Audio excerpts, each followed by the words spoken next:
Nous sommes ici dans le quartier de Berthe, au marché nouvellement installé.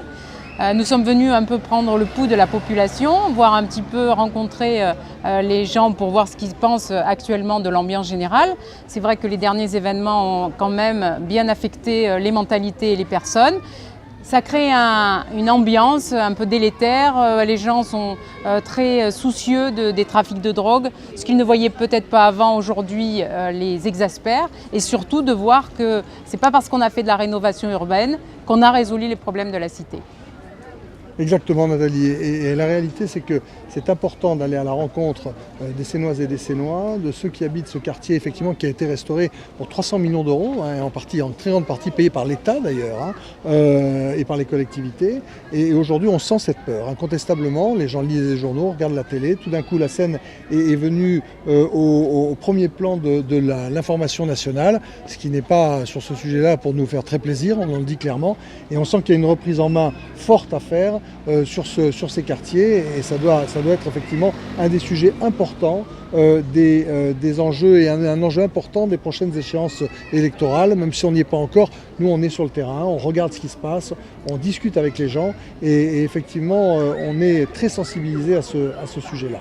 Parce que le plan de rénovation urbaine, comme l'a dit Jean-Pierre, a été l'injection de millions sur la cité, mais n'a pas résolu le problème de la mixité. Parce que ce n'est pas parce qu'on a fait des programmes immobiliers en accession à la propriété donc privée que ça a résolu le problème. On a densifié la cité, on a plus de problèmes de stationnement, on a toujours les mêmes populations qui n'ont pas de perspective d'emploi, on a de moins en moins d'animateurs de quartier, la police n'est pas présente physiquement sur le terrain, les structures associatives et des collectivités reculent, donc on a de moins en moins de services, de moins en moins ce lien entre les habitants qui fait qu'aujourd'hui il y a une vraie désespérance dans ce quartier. Et tu parlais de la police municipale, Nathalie.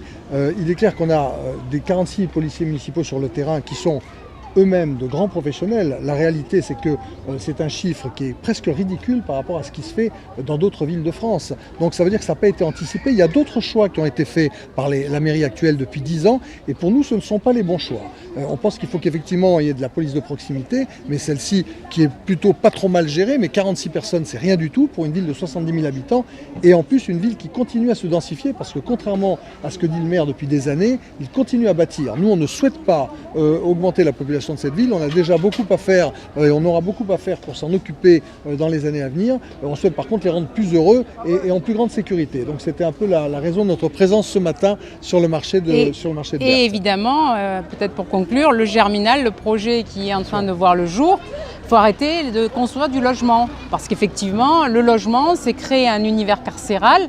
Aujourd'hui, on voit en bas de l'avenue Général Carmy, avec Porte Marine 3, on va créer une densité de population et on va reproduire les mêmes problèmes de conflits sociaux, de zones de non-droit, parce qu'aujourd'hui, il faut gérer autant d'habitants sur un territoire aussi dense.